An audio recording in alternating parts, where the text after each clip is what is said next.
So the Ottoman Empire, may Allah reward them, did an amazing job in establishing Islam. However, it wasn't just this. Many of us already know about this. We know that they conquered Constantinople. But as I said, there's much that we don't know.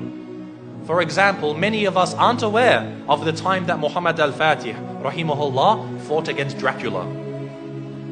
You've heard of Dracula before? When I say Dracula, you're probably thinking of a vampire. And you're saying, yeah, Musa, you're telling me that Muhammad al-Fatih fought a vampire? What's next? He fought Superman? No. Dracula was a real man. There was a real man named Dracula. And he ruled over the southern part of the country of what we call today Romania.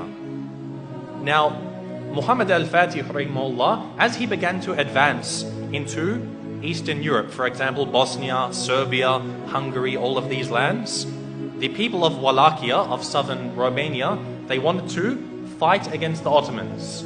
However, they were very weak, and so they had to make a peace deal with him. So as part of this peace deal, Muhammad al-Fatih, rahimahullah, he said to the ruler, he said, you have to send me 2 of your sons, and we will send them to Istanbul to be educated. So he sent his 2 sons. One was named Vlad, and one was named Radu.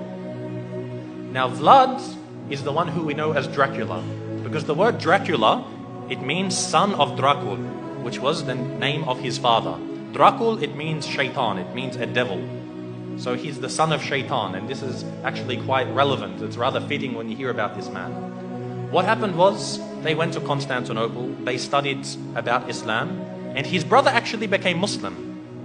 So the brother of Dracula, Radu, became a Muslim. He memorized the Quran, he studied so much, and even Dracula studied the Quran even though he wasn't a Muslim. He spoke Arabic, he spoke Persian, he spoke Turkish, and of course Romanian and other languages. And later on, he was sent back to his country, Radu remained, and he became the ruler of his country. Because the Ottomans realized they can't send a Muslim to rule over the country because they're Christians. They wanted to send Vlad, Dracula, so that they could get him there and then defeat him in a war, and they would rule the country.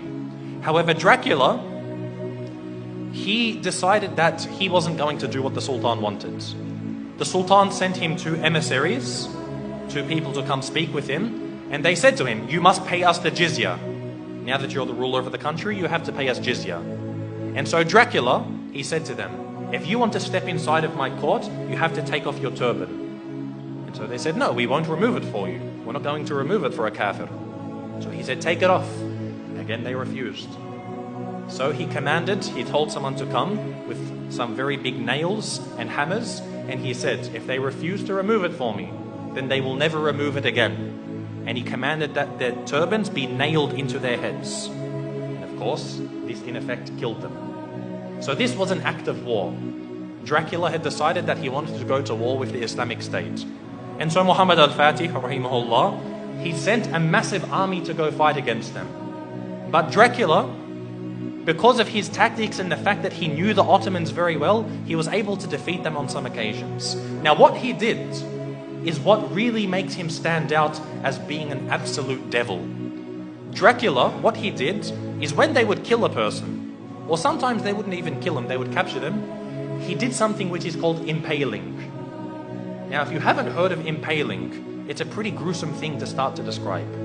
What they would do is they would get a very, very big stick. They'd make it sharp at one end, they would insert it through your backsides, pass it through your body until it comes out of your mouth.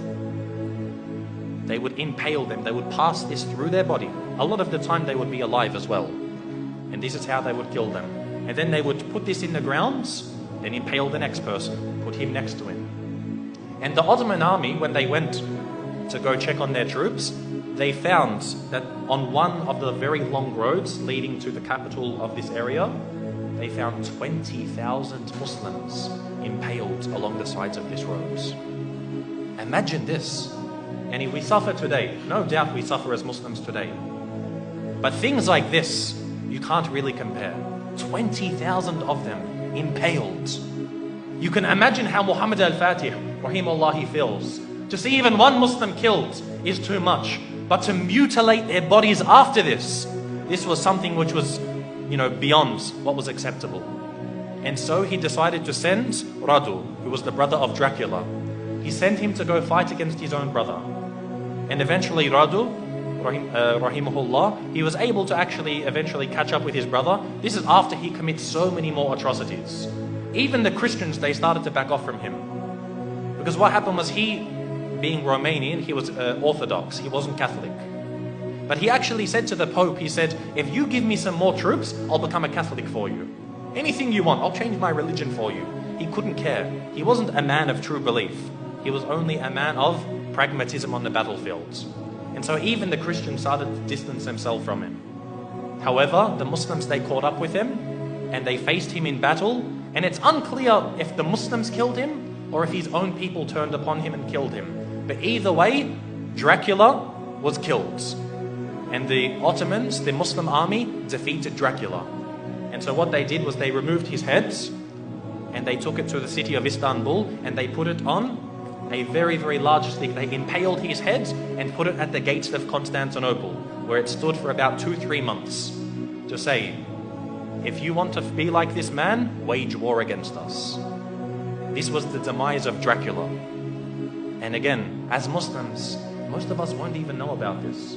How many people know that Dracula was a real man? And we as Muslims, we fought him and we killed him. You know how they say garlic kills Dracula, or a silver bullet to the heart, or a wooden stake? None of these kill Dracula. Muslims kill Dracula. So anyone who wants to follow the way of Dracula, they will face the same wrath from the Muslim Ummah.